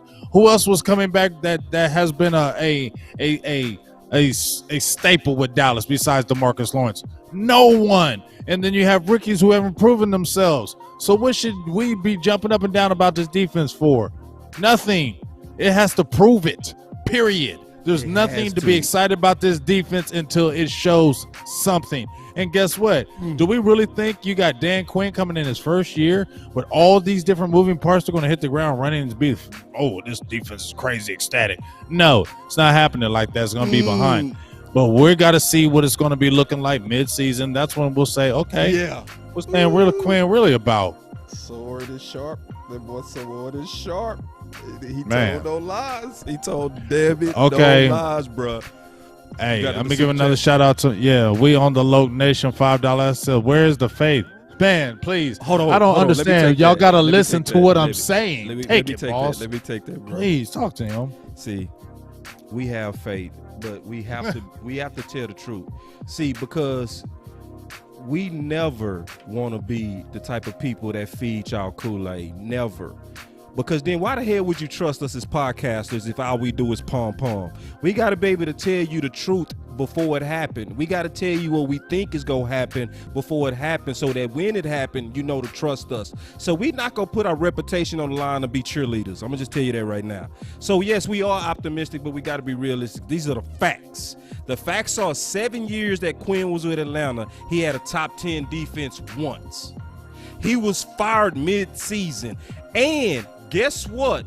Neil said today, at the press conference, he said Quinn was always involved with that Atlanta defense. You know how we was always saying, well, he was the head coach, so he delegated that. Now, we see just like he is now hands-on, he was hands-on in Atlanta and he failed. So we are being realist right now, saying the only thing that could have probably moved us over is the talent we acquired, because nothing about his resume says he go just turn it because he came in the building. We have to look at it like that, and that's the truth. You say that because even if you go back to Seattle, Gus Bradley was there and helped build that Legion of Boom. Dan Quinn didn't come first. Gus Bradley did. Dan Quinn came second. He inherited that. Right. Gus Bradley had that defense before him, and he left, and he inherited it. You get what I'm saying? Inherited, so if we really look at it, he has to, and he said it himself in the press conference. He likes the pressure, and he has to prove himself because he does. Because you came after. You didn't create that Legion of Boom. You came in after it, and you went over to Atlanta, and Boss just explained it. That defense wasn't crazy great over there. So you got a lot more reputation than real results. Right. So now this is your team to really show if you're the real deal. Is what it is. And Neil told on him. He said he was involved. So when we look at them comebacks, them super comebacks that we said it wasn't on him, now if you listen to Neil, it was on him. Right? Because Neil said it out his mouth. You know what I mean? So we go just ignore the guy that was the leader of his defense? No. I'm going to listen to what he said. So yes, we're positive, but we also should be putting the offseason pressure on them to make sure they do the right things. Because y'all got to remember this, James, check this out. You know I'm going to say this. I'm going to keep it all the way real and funky right now. I'm not finna bullshit. I'm finna tell everybody right now, bro. Y'all remember it was the offseason when we acquired Hearns and they said we was not replacing Dez. They lied. They sure did. They lied. They said we got Hearns and this is not a replacement for Dez. And you know what they rolled out? Receiver by committee. That funky shit. 2 cuss words, I ain't cursing no more. But that pissed me off, because then we want to get in the offseason and just act like, well, let's just cheer them on. No, you better be watchful. That's why Ronald Reagan said one of my favorite quotes. Yes, trust. Trust all day, but you better verify. Ha. Hell yeah, bro. Boy, that ain't no lies right there. He said you trust all day, but you better verify that. You better verify. That's real talk, right? Yeah. Say, man, I told y'all I was finna tell him, bro. I've told you, bro. So it's one of those things, man. Like we not selling y'all out. You know what I'm saying? We the people that you want. Oh my gosh. What you got, bro? James Gary. Hey, I love James Gary because he's a positive Cowboy fan. Okay. I'm not a negative Cowboy fan, but I'm not falling for the BS no more. Y'all can. That's fine. That's okay. Don't hate on me because I'm not. Okay? But he says Atlanta had injuries. All them years they had injuries? Every year? 7 years. So they had injury every year? I'm just saying. All right, so people got to. And we and here's the thing, boss. Me and you both are feeling Quinn as far as him growing on us. Yeah. We both came in. Yeah, people. That's why you gotta watch the shows. James, you was there. You had to listen to the shows. You heard us when we first Quinn came on board. We were like, man, here we go. There they go with this stuff with Dan Quinn. We both knew he was gonna get hired. We both were talking like, man, we know why he's doing this because of Legion of Boom. Yep. Rob Marinelli apologist. You're just trying to make this thing. But we even said, hey, and you said even after I said the interview and you asked me, I was like, yo, I think. I'm not saying I'm on the train like he's going to be great, but I like what he's bringing. And you was like, whatever.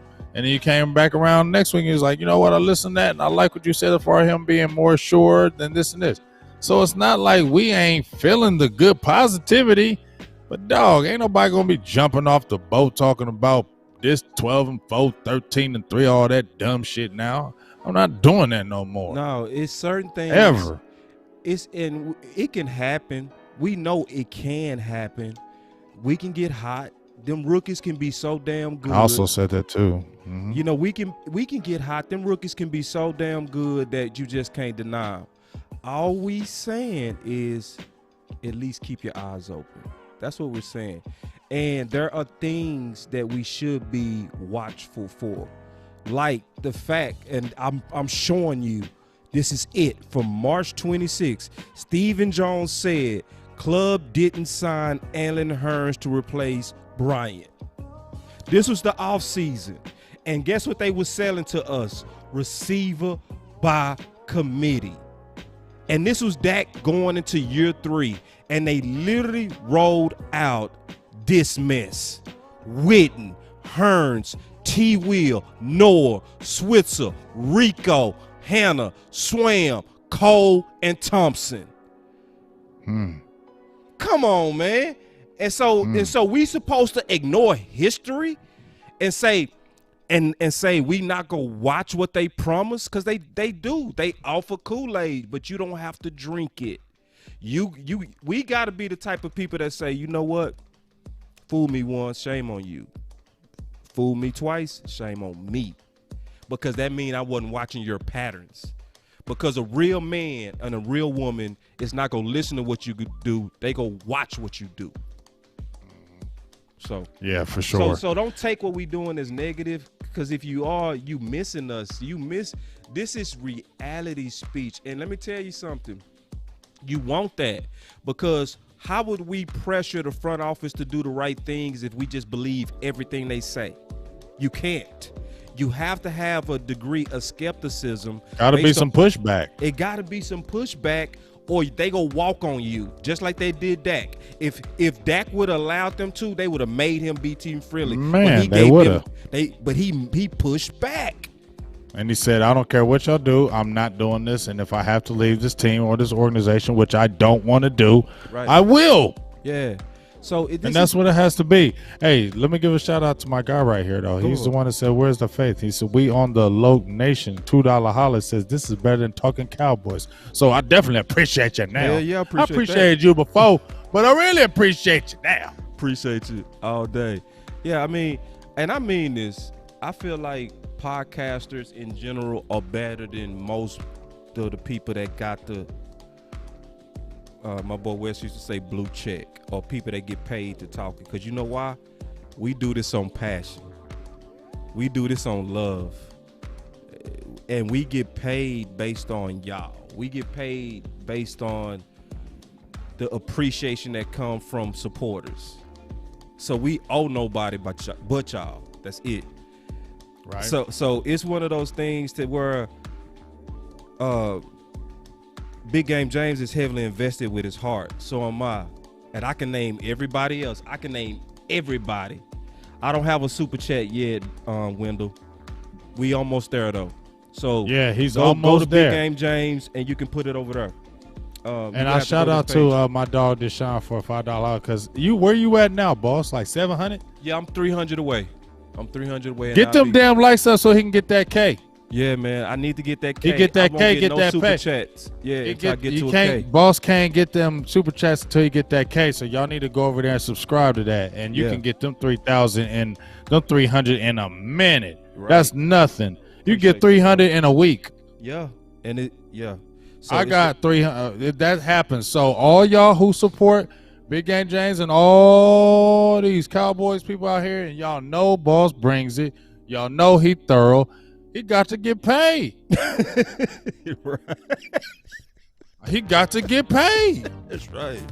That's right. I'm sorry. He got to get paid. Get y'all over there and get the subscribing. Yeah, so my dog can get paid. So the next time we do this show, we getting paid. Yeah. And then, because I'm going to tell you, we real talk invest into it too. Like all of us do. Everybody that get $1, it goes into mics, it goes to equipment, it goes to computers, it goes to upgrades, it goes to traveling, it goes to all the stuff that we do to bring y'all fire content. So we absolutely appreciate it. So I see the likes already went up on both of our pages, man. I appreciate it. Yeah, I need them subs though. Yeah, we need them That's subs. all good for the likes. I need the subs to get on over there. Get them subs. Get the liking the page.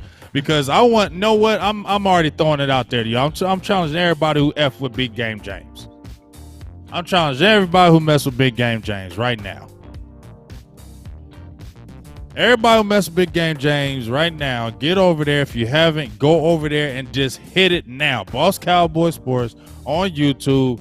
Get it. I want it close now. Damn. Why I gotta wait? Why we gotta wait? Get over there and get it close now.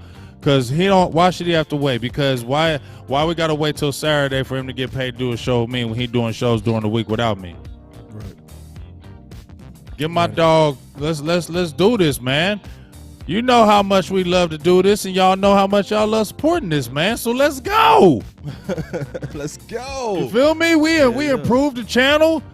We started out one way. Look at the improvements on the channel. You see, we still trying to step up. You feel me? Doing the thing. Some more too. Yeah, we just get over started. there, man. Get on over there and support my dog boss so he can get this money. We ain't had no pictures on the last show. Nope, we ain't had nothing on the last show. I mean, I was coming. I was doing it. I'm old school. Boss is a little more marketing than me, so boss said, I got this. I said, go ahead. And you see what he's doing, it's going to get even better. So let's keep on getting this thing popping, man. Let's go. I appreciate that. And you can pop them super chats in here while he waiting. Yeah. I'll take them all. Yeah, and I appreciate that. I know, Miss Charles. I know you support always. That's why you got a wrench by your name. What? Exactly. You feel me? That's why you got a wrench. Don't everybody get the wrench, Miss Charles? Oh yeah, LaDonna has been subscribed. She a beast. She gonna get it too because she cool. Yeah, man. So I want to damn, my mind. See, I know we messed it all up. Yeah, my mind went blank, bro. my mind went blank too. We talking about getting it. Say something. It was about. I was getting it up. Damn, man. Yeah, I forgot. Hey ho! Got a fatty? Yeah, Window with the 1999. Appreciate that, Window. Holla, great show tonight. What I was gonna Learning say. more and more from the guys week to week. Thank you. Go ahead. Oh, Spit yeah. it out I before you forget. Because Eastside Harold hit me. I got to address this, boy. I do. This dude said, what's the difference between the team that won 6 games and the team that won 4? Okay, so he talking about the Texans versus the Cowboys East. Y'all real sorry to win 4 games with Deshaun Watson. We won our 6 games with mostly backups. You feel me? So, yeah. George said I've been subscribed to Boss since the beginning. I appreciate that. George, take the next step and share it. That's the next step.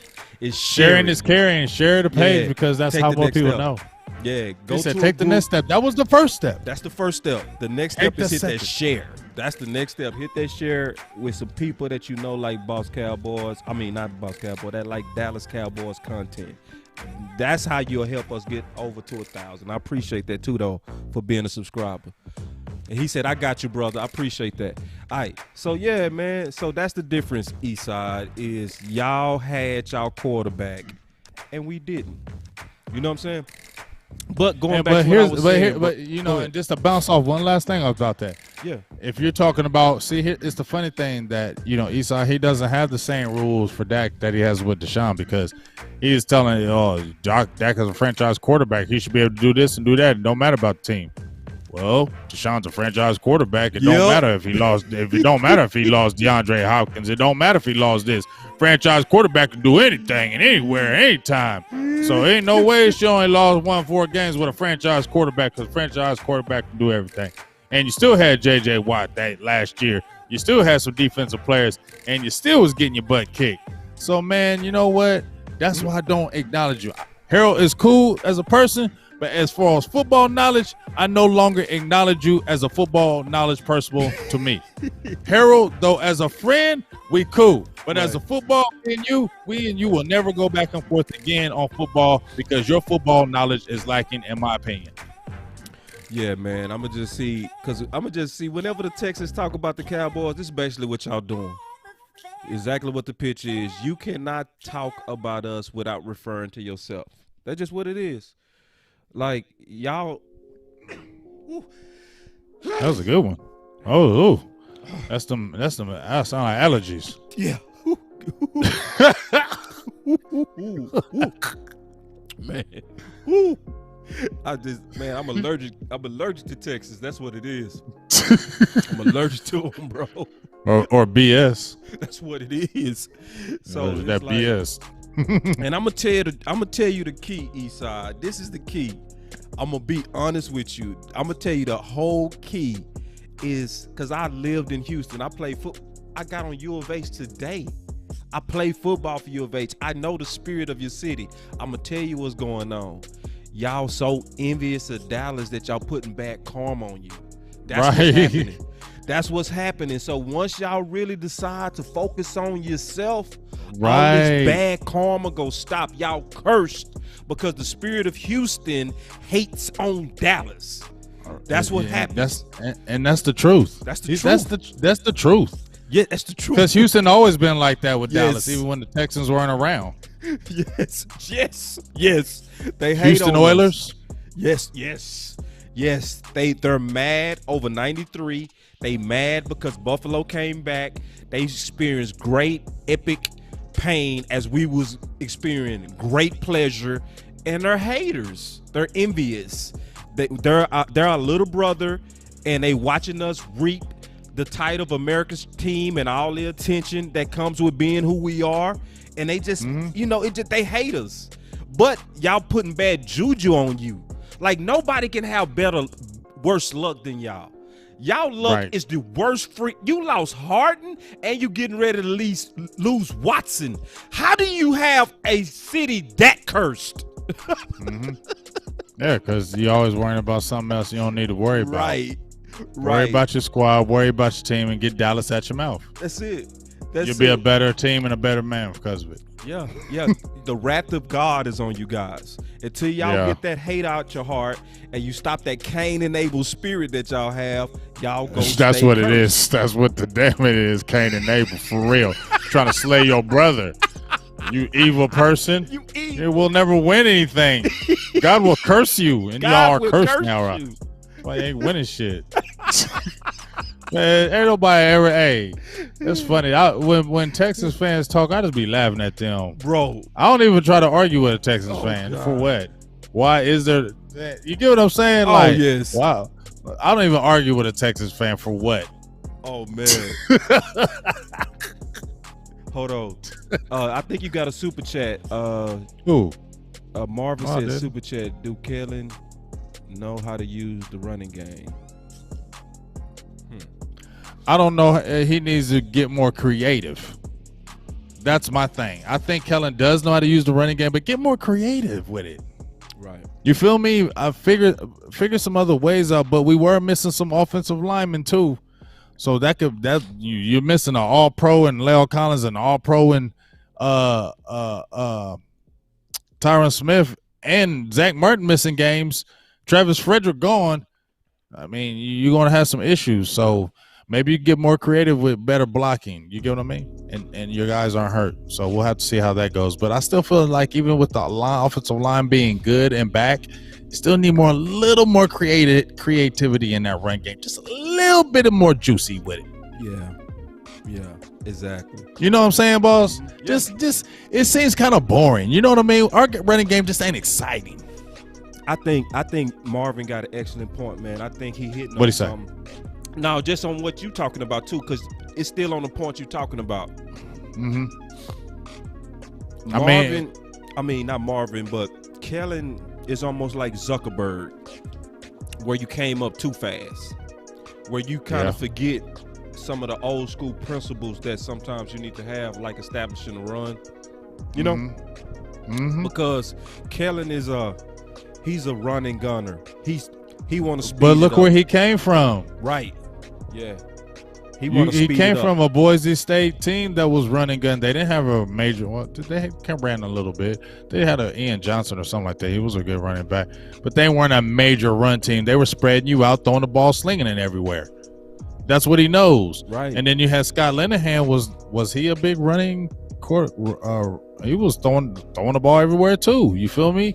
So you get used to what you just been doing, and you'll run away from it. Or when you do run, you make it obvious. It's almost like sometimes you don't want to run, but you'll just run just for the sake of people to shut up. So, all right, here, first down up the middle. Okay, next play, we throwing the next 5 downs, though.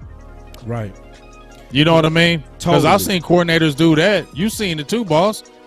Where they're like, I don't want to run, but I'll do it for shut people up. But we're going to go past the next 7 plays. See, because when you look at us, right? Mm-hmm. I came ready today. Damn. Every topic, I got a slide for it today. I like it. You did come ready. I did. I think ready I brought. today, I think I brought it out of you today too. You did, bro. You did. I think I did. Because we freestyling, y'all. Like we doing what we always freestyling, dog. But see, people will look at the show and think touch that shit. Like people look at the show and think like we got this plan because we got like every topic we ready. But anyway, this the deal. When we was a run first offense, totally a run first offense, our offense was ranked 22nd. Rushing offense was 10th. Passing offense 23rd. With Kellen Moore, our total offense was first. Our rushing offense was 8th, and our passing offense was first. Are we too hard on Kellen? Hell yeah, we too hard on him. I ain't hard on him. And if I say one thing, you always loving Kellen. Yeah, you're right. He been there, 2 years of offensive coordinator. We have a top 5 offense every year. Right. But we're complaining. It's the red zone. You sound like these people on the Outsiders. Oh, but it's this, but it's that. Man, come on, dog. Can we pull up the red zone numbers from last year? What was our red zone numbers last year? I don't have a red zone slide, bro. I'm about to look up our red zone numbers right now. If you could pull that up, I would greatly. Because that's what they all try to use against Kellen Moore as a red zone. Yeah. When you do, let me know. Because I'm looking at other stuff like, is he getting treated like Dak to where he doing his job, but he kind of getting the blame for the L's, right? Is right? I mean, we wanted more offense, and he's doing not getting it. He's doing what we wanted him to do. Right. I'm not getting it. Are we just too hard on Kelly, bro? Yes, we are too hard on him. Yeah, because I don't really have too much of a problem with him. Because we don't win any of those games, and we don't come roaring back without Kellen. Calling the offense. Yes, we don't. And opening it up for us to come back. Because we were trailing a lot of them. Right, we was trailing like it's no coming back without Kellen. Eastside Herald, this is also for you. I'm going to throw this up there too, so You still talking to him? No, I just I know he a Texas fan, so I got to throw a little salt at him real quick. I found this. I want to throw it at him. No salt for me. But yeah, like Marvin and everybody because I trust all the football heads that's in the house. And our football heads, put in the chat box specifically what you want to see out of Kelly. That's what I want to know. That's what I want. Yeah, that's real good. Yeah, I want to hear this too. I want to hear this. Like, I want to see this too. Put that. What get all that. That you want to see? Because what do we want to see right here? What do you want to see from Kellen this year? Yeah, what do you want to see from Kellen? That's a great question. I'm looking down here. I'm looking. Yeah, I want it because I low-key. Elazar Mendoza says he wants to see Kellen Moore have better opening scripts and starts too. Good. Damn. Boy, that's a good answer right there. Just Blaze says more 20 personnel. What? I don't know what that one is. Okay. And then Tyrone Church say stop being pretty in the red zone. But what's pretty? I thought he was running the ball last year in the red I need zone. to know what's pretty because I got to find these red because I'm looking right now. I'm looking at these stats. Oh, here we go. Stats. There you Let me put y'all comments in here because y'all answer, and I got to at least put y'all in the show because y'all are answering. Team so stats. Stop being put in the red zone. That's one. And then Marvin Hargrove said, "Run the damn football more." Yeah. And see, it goes back to the conversation we was having early on what's our identity, because I'm seeing an identity thing. It's like people want us to go back to being a running team. That's what I'm seeing. More of Zeke Pollard duo.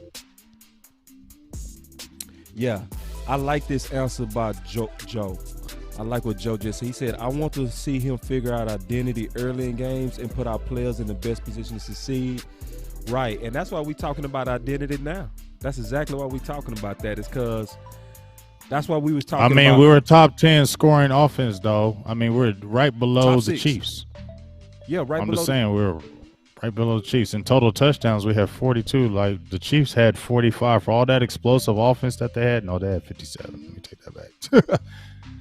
Chris said, I want to see more balance in pass and run. See, yeah, that's what I'm seeing. See, I like what y'all saying, though, bro. Because this is smart football talk we having right now. Because what y'all saying is kind of like what I said earlier. Y'all want to see that balance, and y'all want to see, from what I'm reading in y'all comments, y'all don't care about being first in yards and sixth in points. Y'all want to be first. It is hard to run, too, when your offensive line is trash. True. Thank you. That's simple. Right. Yeah. And when we talk about last year, the offensive line was not good, right? Right. So we couldn't run the ball. Right. So when we're talking about, I want to see him run the ball more, we couldn't run last year because the offensive line wasn't that good. So you got to throw it, right? Facts. You do. And you got your offensive line is, you got to get the ball out quick. You got to get the ball out quick because your offensive line's not good. We saw that at the end. Exactly. Yeah, exactly what we saw. Right. I'm with you on that, James. I'm with you, man. That's saying. Yeah, so it's almost like we want us to run the ball, but you got to remember, to James' point, Tyler was out, Zach Martin was out, T. Smith was out, and Lee Al was out. The only guy that was there was Williams. I'm sorry, Connor Williams. Mm-hmm. And Connor Williams, when Connor Williams your best lineman, you in trouble. You see what I'm saying? Your running game in trouble. So it's one of those things, like I think Big Game James kind of summed it up.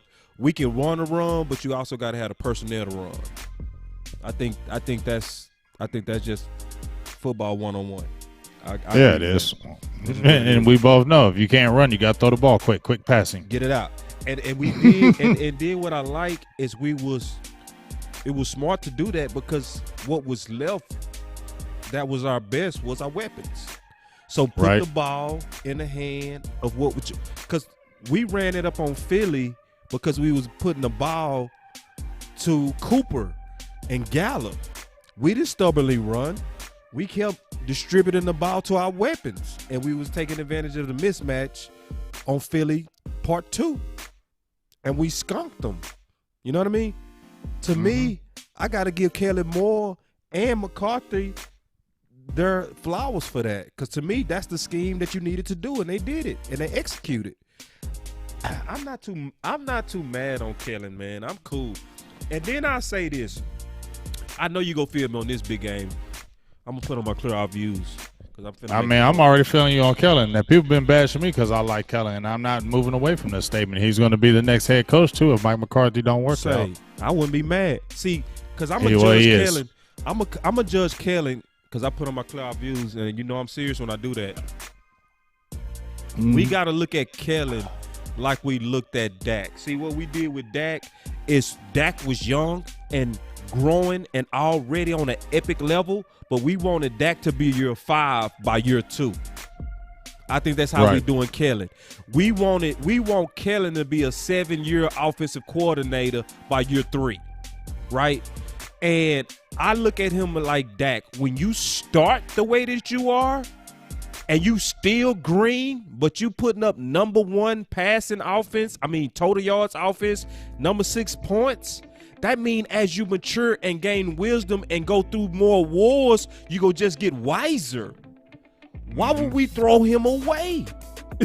He just getting started and he already showing. And I'm gonna say one more thing. Not only is he doing well since his time in Dallas, the players love him, the coaches love him, everybody loves him. Kellen Moore is not going anywhere. Well, I told people that as soon as Kellen Moore came over here and they made him the offensive coordinator, I said it. That's our next head coach. And he is going to be our next head coach. Kellen Moore is going to be Dallas Cowboys' next head coach. Right. And I ain't mad at it, bro. I'm not mad at it because that's why they got him so young. He's only like 34 now, I think, 34, 35. They got him at 31, 32. So you sign Mike McCarthy to a 5-year deal, and that 5-year deal, he doesn't do it. And who was his offensive coordinator? You think it was a coincidence? Okay, boss, let's think about this, okay? It's a coincidence that Mike McCarthy got his whole new staff. Kellen Moore stay. But it was Mike McCarthy saying, "No, I wanted Kellen Moore to stay. I didn't want anybody else." Sure you did, Mike. Sure. No, that was Jerry Jones saying he's not going anywhere. He's going to be your offensive coordinator. Okay, Jerry, whatever you say so I can get the job. You know what I'm saying? Right. And I feel what Marvin said. It's more than to a head coach than calling plays, and I agree. But if I wanted a head coach Kellen Moore, was green, I would want Kellen Moore. Like, who already knows if that's the thing. all you had, because we do know a head coach got to be able to motivate. They got to inspire faith in the team. They got to have a clear vision. They got to get guys to buy in, come together, be fair, be able to negotiate and deal with the politics of Dallas front office and Jerry Jones and Stephen Jones meddling. Yeah, it's way more than calling plays. I get that. But it's like, if that's all you got, I'm still cool with that. I mean, I already know it's going to happen. So, I mean, I'm not 100% sure. But, yeah, I don't see them going any other route. They love Kellen. They love Kellen Moore. That's why they didn't go to Boise State. They can say what they want. The interview didn't work, blah, blah. No, they were probably like, hey, guess what? Stay here. You're the next head coach. Okay, I'll be back. Yeah. Yeah. Coach and be a head coach at Boise State or be a possible head coach at Dallas Cowboys. Man, not even a question. You stay right where you are. Mm-hmm. So I said, I don't have any problems with Kellen Moore. I like what he's going to do. I think he's going to get even. I think he's going to be better this year because this is his third year with the same team. Dak Prescott is still there. I think they got even closer. Dak getting his contract, that's an assurance that he's going to be there. You got a Kellen Moore who just re-upped on his deal. So those guys are going to be married in the hip at least a few more years. So, hey, man, it's a smart thing, and let this thing continue to grow. Like I said, I'm not worried about the offense because the offense was still scoring. Even when they was losing all them damn games early in the year, the offense still scored 40, 31, 38, 37. When Dak got hurt, 10, obviously 3, 9. But when Dak was out there, we was getting points. Major points. So, hey, man, my allergies starting to tear up, bro. It's good because I'm getting sleepy. Yeah, so last words. The last word. That's why I love our shit. We just say, man, it's a wrap. It's over. Wrap it up. Hey, and before we do, we still got some big guests that's potentially coming, and we want to let you know. Yeah, we got Dave. Go ahead, tell him. Yeah. Well, we had Dave Hellman. He was supposed to be last Wednesday, but some stuff had came up. I had talked to Dave, and he said, you know, he got back at me. He said he apologized. He was really busy, but he was going to do it. But just had some stuff come up, so he said he was definitely going to reschedule. So hopefully we'll get it popping this week, especially with him being at mini camp and him be able to see a lot of good things. That'll be a good thing for us. I got a few other people. I don't want to really say their names because I just pretty much just working on them. We'll see. But guests are going to be coming on just like, you know, that's what we do. I mean, you want to have guests on here that are close to the Cowboys news, whether the players, anything, just so you can always have that connect to it. So We're gonna have that popping, so you just make sure you stay tuned. Boss is gonna have some people. Boss knows some people, so and Law will be on the show. OC gonna be on the show. We just continue to rock with us. You just gonna see we gonna surprise you with some things. We'll just pop up. You're like, damn. Okay, yeah. That's what y'all doing. So that's just stay tuned. Yeah, and we gonna have a lot of guests. Like, we don't want to, put it all out there right now because we want to give you a reason to come back. But I'm excited about the David Hillman because the thing is, like Big Game Jay said, he's out there. So when he's out there and he comes here, that gives us an opportunity to ask the hard questions and the real questions, the passionate questions that's gonna show y'all what's really going on in there. Yeah, but Dave, one thing I like about him, well, I mean, I think that's one of the main reasons why I like him, because when I listen to him, he don't be BSing, dog. Like he'll tell you, like he'd be like, I don't think so. Like that's why I like him, because he won't play around. Like he'll tell you. So that's why I'm interested to see, because I'm going to ask some questions about certain players, and one of the players I'm going after first is Chauncey Golston. Just because they got on his boss about him. Yeah, man. And listen, man, Big Game James, I gotta give you flowers too. Because, about what? Nah, just as a podcaster, people don't really see what we do behind the scenes.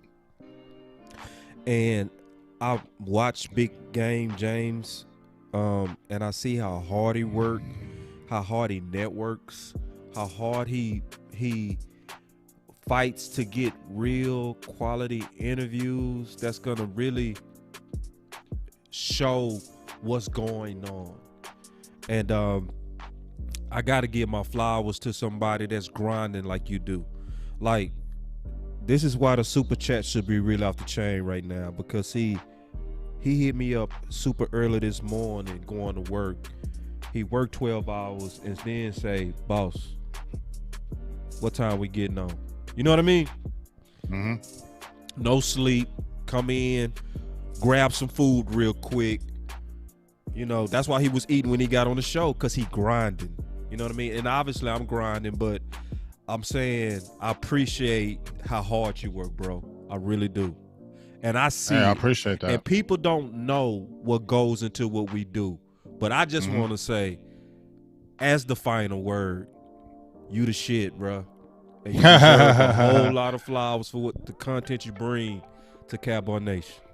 That's my final word. I definitely am blessed by you saying that. I'm humbled and honored by you saying that. Very humbled by you saying that. Just it's that passion, though. You feel me, boss? This will be my final word.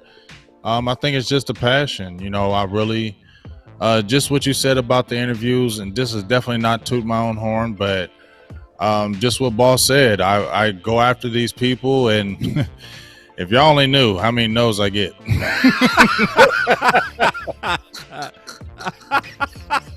Or how many people play you off. And because when you're going in there yourself, they look at you like, who the hell are you?